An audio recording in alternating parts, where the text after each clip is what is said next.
നേർവീതി പ്രഭാഷണ പരമ്പരയിലേക്ക് ഏവർക്കും സ്വാഗതം. സുവിശേഷകൻ കുഞ്ഞുമോൻ തോട്ടപ്പള്ളി ഇപ്പോൾ നിങ്ങളുമായി ദൈവവചനം പങ്കുവയ്ക്കുന്നു. ശ്രദ്ധിച്ചാലും.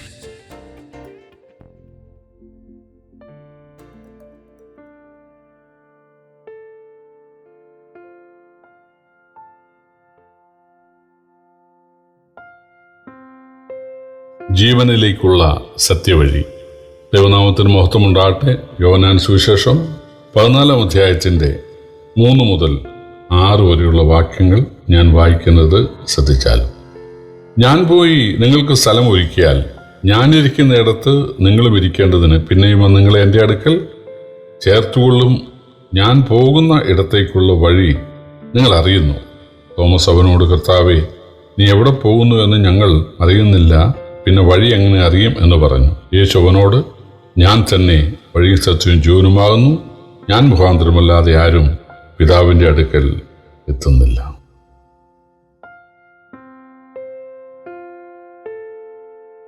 കർത്താവായ യേശു പറഞ്ഞു, കുറഞ്ഞൂന്ന് മാത്രം ഞാൻ നിങ്ങളോട് കൂടെ ഇരിക്കും, പിന്നെ ഞാൻ നിങ്ങളെ വിട്ടുപോകും. ഞാൻ പോകുന്ന ആ സ്ഥലത്തേക്ക് നിങ്ങൾക്ക് വരാൻ കഴിയുകയില്ല. അവർക്ക് മനസ്സിലായില്ല. യേശു പറഞ്ഞു, കുറച്ച് കഴിഞ്ഞ് നിങ്ങൾക്ക് വരുവാൻ പറ്റും. അതായത് താൻ ഏകനായിട്ട് കുരിശുമരണം വരിക്കാൻ പോകുന്നു. ഇതുവരെ ശിഷ്യന്മാർ തന്നോടുകൂടെ ഊണിലും ഉറക്കത്തിലും രാവും പകലും ഒക്കെ ഉണ്ടായിരുന്നു. കരയിലും കടലിലും ഒക്കെ ഉണ്ടായിരുന്നു. മരുഭൂമിയിലുണ്ടായിരുന്നു, പട്ടിണിയിലുണ്ടായിരുന്നു, സമൃദ്ധിയിലുണ്ടായിരുന്നു, ഉപദ്രവങ്ങളിലുണ്ടായിരുന്നു. പക്ഷേ തികച്ചും വ്യത്യസ്തമായ ഒരു വഴി താൻ മാത്രം. യേശുവിൻ്റെ അറസ്റ്റും തുറന്നുള്ള വിസ്താരവും പിന്നെ അടിക്കപ്പെടുന്നതും കുരിശ് ചുമന്നുള്ള യാത്രയും കുരിശിൽ കിടക്കുമ്പോൾ കൈയും കാലും ആണികളാൽ തറയ്ക്കപ്പെടുന്നതും കുരിശ് തൂക്കുന്നതും അവിടെ ദാഹിക്കുന്നതും കയ്പ് കൊടുക്കുന്നതും വസ്ത്രം ഉരിയുന്നതും ഇതെല്ലാം തനേകനായി സഹിക്കാൻ ആരുമില്ല.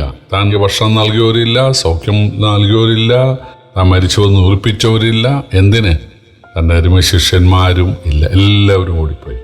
അതാണ് യേശു പറയുന്നത്, ഞാൻ പോകുന്ന ഇടത്തേക്ക് നിങ്ങൾക്ക് വരാൻ കഴിയുകയില്ല. അതൊക്കെ പഴയ നിയമത്തിൽ പണ്ടേ എഴുതിയിട്ടുള്ളതാണ്. യേശു ഏകനായിട്ട് വേണം മനുഷ്യൻ്റെ രക്ഷയൊരുക്കാൻ. മനുഷ്യൻ്റെ നരകം യേശു അനുഭവിക്കുകയായിരുന്നു മനുഷ്യന് പകരം. പക്ഷേ യേശു പിന്നീട് പറഞ്ഞു, കുറച്ച് കഴിയുമ്പോൾ നിങ്ങൾക്കും ഈ വഴി വരാൻ പറ്റും. അതായത് നിങ്ങളിൽ പലരും കുരിശുമരണത്താൽ രക്തസാക്ഷികളാവും. അതാണ് യേശു പറഞ്ഞത്. ഇത് പറഞ്ഞിട്ട് യേശു പറഞ്ഞു, നിങ്ങളുടെ ഹൃദയം കലങ്ങരുത്. ദൈവത്തിൽ വിശ്വസിപ്പീൻ, എന്നിൽ വിശ്വസിപ്പീൻ. പിതാവായ ദൈവം എഴുതി തന്നിട്ടുള്ള മരണശേഷമുള്ള ജീവിതത്തെക്കുറിച്ച്, ഉയർപ്പിനെക്കുറിച്ച് എഴുതി തന്നിട്ടുള്ള ദൈവവചനം നിങ്ങൾ അക്ഷരപ്രകാരം വിശ്വസിക്കുക. ഞാൻ പറഞ്ഞത്, എന്നിൽ വിശ്വസിക്കുക എന്ന് പറഞ്ഞാൽ ഞാൻ പറഞ്ഞത് ഒന്നും എഴുതിയിട്ടില്ലല്ലോ അന്ന്, നിങ്ങളതും വിശ്വസിക്കുക. എൻ്റെ പിതാവിൻ്റെ മുഖത്ത് അനേക വാസസ്ഥലങ്ങളുണ്ട് എന്ന് പറഞ്ഞാൽ അനേക തേജസ്കരിക്കപ്പെട്ട ശരീരങ്ങളുണ്ട്. ദൂതന്മാർക്ക് പ്രത്യേക ശരീരം, ജീവികൾക്ക് പ്രത്യേകം, മൂപ്പന്മാർക്ക് പ്രത്യേകം, പിന്നെ ഗബ്രിയേലിന് പ്രത്യേകം, മിഖായേലിന് പ്രത്യേകം. പക്ഷേ ഞാൻ നിങ്ങൾക്ക് സ്ഥലം ഒരുക്കാൻ പോകുന്നു. നിങ്ങൾക്ക് വാസസ്ഥലമാകുന്ന തേജസ്കരിക്കപ്പെട്ട ശരീരം ഒരുക്കാൻ പോകുന്നു. അത് തികച്ചും വ്യത്യസ്തമായിരിക്കും. അത് മറുമലയിൽ വെച്ച് കർത്താവ് പറഞ്ഞതുപോലെയും കാണിച്ചു തന്നപോലെ ആയിരിക്കും. കർത്താവിനെ പോലെ നാം ആകും. ഞാൻ ഇരിക്കുന്നിടത്ത് നിങ്ങളും ഇരിക്കും എന്ന് പറഞ്ഞാൽ എൻ്റെ തേജസ്കരിക്കപ്പെട്ട അതേ ശരീരമായിരിക്കും നിങ്ങൾക്ക് കിട്ടാൻ പോകുന്നത്. അതാണ് യേശു ഉദ്ദേശിച്ചത്. പിന്നെ യേശു പറയുകയാണ്, ഞാൻ പോകുന്ന ഇടത്തേക്ക് പോകുന്ന വഴി എവിടെയാണെന്ന് നിങ്ങൾക്ക് അറിയാം. ഇതിനോടകം മനസ്സിലായല്ലോ, കുരിശിലേക്കാണ് പോകുന്നത്. നിങ്ങൾക്ക് തേജസ്കരിക്കപ്പെട്ട ശരീരം ഉണ്ടാകാൻ ഞാൻ വിരൂപനാകാൻ പോവുകയാണ് എന്നാണ് യേശു ഉദ്ദേശിച്ചത്. അത് നിങ്ങൾക്ക് മനസ്സിലായി കാണുമല്ലോ എന്ന് യേശു പറയുകയാണ്. അപ്പോൾ തോമസ് പറയുകയാണ്, കർത്താവേ, നീ എവിടെ പോകുന്നു എന്ന് ഞങ്ങൾ അറിയുന്നില്ല, പിന്നെ വഴി എങ്ങനെ അറിയും എന്ന് പറഞ്ഞു. യേശുവിനോട്, ഞാൻ തന്നെ വഴിയും സത്യവും ജീവനുമാകുന്നു. ഞാൻ മുഖാന്തരമില്ലാതെ ആരും പിതാവിൻ്റെ അടുക്കൽ എത്തുന്നില്ല. കർത്താവായ യേശു ക്രിസ്തു ഇതിനോടകം ഒരുപാട് അവകാശവാദങ്ങൾ ചെയ്തു. ഞാൻ ലോകത്തിൻ്റെ വെളിച്ചമാണ്, എന്നെ അനുഗമിക്കുന്നവൻ ഇരുൾ നടക്കാതെ ജീവൻ്റെ വെളിച്ചമുള്ളവനാകും. ഞാൻ വാതിലാണ്, എന്നിലൂടെ കടക്കുന്നവൻ രക്ഷപ്പെടും. ഞാൻ മുന്തിരിവള്ളിയാണ്, എന്നിൽ വസിക്കുന്നവൻ ഫലം കായ്ക്കും. ഞാൻ ഇടയനാണ്, എൻ്റെ ശബ്ദം കേട്ട് എന്നെ അനുഗമിക്കുന്നവന് നിത്യജീവൻ ഉണ്ടാകും. ഞാൻ പുനരുത്ഥാനവും ജീവനുമാണ്. എന്നിൽ വിശ്വസിക്കുന്നവൻ മരിച്ചാലും ജീവിക്കും. ഇവിടെ യേശു മറ്റൊരു അവകാശവാദം പറയുകയാണ്. ഞാൻ തന്നെ വഴി, സത്യവും ജീവനും എന്നാണ് മലയാളത്തിലെങ്കിലും അതിൻ്റെ ശരിയായ തർജ്ജമ ജീവനിലേക്കുള്ള സത്യവഴി ഞാനാണ് എന്ന് പറഞ്ഞാൽ, നിങ്ങൾക്ക് നിത്യജീവൻ ഉണ്ടാകണം, മനുഷ്യന് നിത്യജീവൻ ഉണ്ടാകണമെങ്കിൽ, അല്ലെങ്കിൽ മനുഷ്യന് പിതാവിൻ്റെ അടുക്കൽ മരണശേഷം എത്താൻ കഴിയണമെങ്കിൽ ഞാനാണ് അതിൻ്റെ വഴി എന്ന് പറഞ്ഞാൽ എൻ്റെ കുരിശു മരണമാണ് അതിൻ്റെ വഴിയെന്നാണ് എൻ്റെ അർത്ഥം. വഴിയെന്ന് പറഞ്ഞാൽ പ്രതിവിധി, അതിൻ്റെ ഉപാധി എന്നാണല്ലോ അതിൻ്റെ അർത്ഥം, അല്ലാതെ റോഡിൻ്റെ കാര്യമല്ലല്ലോ.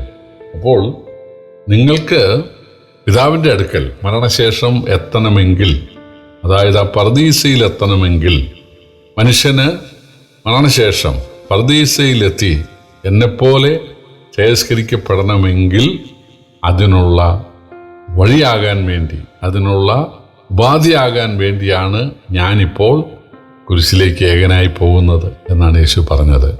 ഞാൻ തന്നെ വഴി, സത്യവും ജീവനുമെന്ന് പറഞ്ഞാൽ ജീവനിലേക്കുള്ള, നിത്യജീവനിലേക്കുള്ള, പിതാവിൻ്റെ അടുത്തേക്കുള്ള സത്യമായ വഴി ഞാനാണ്. അതായത് എൻ്റെ കുരിശുമരണം.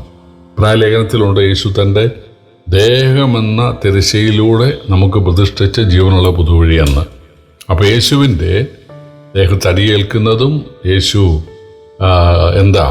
വേദനപ്പെട്ട് പൊളഞ്ഞ് മരിക്കുന്നതുമെല്ലാം യാഗമരണമാണ്.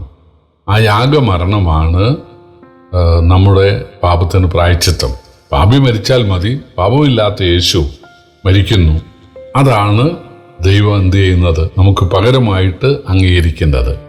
നമുക്ക് പകരം യേശു നരകം അനുഭവിച്ചതിനാൽ അതിൽ വിശ്വസിക്കുന്ന ആളുകൾക്ക് നരകമില്ല, അവർക്ക് സ്വർഗമാണ്. ഇതാണ് ഇതിൻ്റെ സമവാക്യം. യേശു പറയുകയാണ്, സ്വർഗത്തിലേക്ക്, പിതാവിൻ്റെ അടുത്തേക്ക്, അല്ലെങ്കിൽ ജീവനിലേക്കുള്ള സത്യവഴി ഞാനാണ്. അതായത് എൻ്റെ കുരിശുമരണം, കുരിശു വഴിയുള്ള, കാൽവറി വഴിയുള്ള എൻ്റെ യാത്ര, അതാണ് നിങ്ങൾക്കും സ്വർഗത്തിലെത്താനുള്ള ഏക വഴി എന്നാണ് ഇവിടെ യേശു പറയുന്നത്. പ്രിയപ്പെട്ടവരെ, കർത്താവായ യേശുവിൻ്റെ മരണത്തെ പരിഹസിക്കുന്നവരുണ്ട്. വലിയ അത്ഭുതമൊക്കെ ചെയ്തെങ്കിലും അവസാന സമയത്ത് ശക്തിയെല്ലാം പോയി എന്ന് പറഞ്ഞ് വളരെ സഹതപിക്കുന്നവരും അല്ലെ പരിഹസിക്കുന്നവരുമുണ്ട്. പ്രിയപ്പെട്ടവർ, യേശു വന്നത് നമ്മുടെ നരകശിക്ഷ അനുഭവിക്കാനാണ്. അതിനായിട്ടാണ് തന്നെത്താൻ ഏൽപ്പിച്ചു കൊടുത്തത്.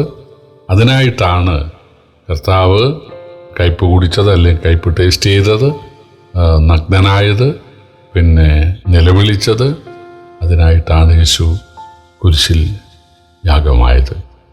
ആ യേശുവിനെ ആര് രക്ഷകനായി സ്വീകരിക്കുന്നു, നീയാണ് ഉപാധി, നീയാണ് വഴി, നീയാണ് മാർഗം. നിന്നിലൂടെ, നിന്റെ മരണത്താലല്ലാതെ, നിന്റെ യാഗമരണത്താലല്ലാതെ എനിക്ക് പിതാവിനോട് സമീപിക്കാൻ കഴിയുകയില്ല എന്ന് സമ്മതിക്കാൻ തയ്യാറായാൽ രക്ഷപ്പെട്ടു. പല ആളും വിചാരിക്കുന്ന അവരുടെ ഭക്തി കൊണ്ട്, പ്രാർത്ഥന കൊണ്ട്, അവരുടെ പണം കൊണ്ട്, അവരുടെ തീർത്ഥയാത്ര കൊണ്ട്, അവരുടെ അധ്വാനം കൊണ്ട് അവർക്ക് സ്വർഗത്തിൽ പിതാവിൻ്റെ അടുക്കൽ എത്താൻ കഴിയുമെന്നാണ് പലരുടെയും അബദ്ധധാരണ. എന്നാൽ അത് സാധിക്കുകയില്ല. യേശുവിൻ്റെ കുരിശുമരണത്താൽ, യേശുവിൻ്റെ യാഗമരണത്താൽ, യേശു തൻ്റെ ചോര ഒഴുക്കിയതിനാൽ, യേശു തൻ്റെ ജീവൻ അർപ്പിച്ചതിനാൽ അതിലാശ്രയിക്കുന്നവർക്കാണ് പിതാവിൻ്റെ അടുക്കൽ എത്താനായി സാധിക്കുന്നത്. കാരണം പിതാവാണ് യേശുവിനെ യാഗമാക്കിയത്. യഹൂദന്മാരോ അല്ലെങ്കിൽ റോമക്കാരോ പട്ടാളക്കാരോ പിശാചോ മനുഷ്യരോ ഒന്നും അല്ല. അവനെ തകർത്തുകൊള്ളാൻ പിതാവിന് ഇഷ്ടം തോന്നി. നമ്മുടെ ശിക്ഷ യേശുവിൻ്റെ മേൽ കൊടുക്കാൻ പിതാവ് പ്രസാദിച്ചു. ആ പുത്രനിൽ ആശ്രയിക്കുന്നവർക്ക്, അല്ലെങ്കിൽ ആ പിതാവിൻ്റെ സ്നേഹത്തെ ഉൾക്കൊള്ളുന്നവർക്ക് ഒറ്റ നിമിഷം കൊണ്ട് ദൈവമക്കളാകാനായിട്ട് സാധിക്കും. അവർ മരിച്ചാൽ തീർച്ചയായിട്ടും കർത്താവിൻ്റെ സമയത്ത് ഉയർത്തെഴുന്നേൽക്കും. പിതാവിൻ്റെ ആശ്വാസ സ്ഥലത്തേക്ക് പോകാനായിട്ട് സാധിക്കും. ദൈവം എവരെ അതിനൊരുക്കട്ടെ, സഹായിക്കട്ടെ. കർത്താവിൻ്റെ വിലയേറിയ നാമം വാഴ്ത്തപ്പെടുമാറാകട്ടെ.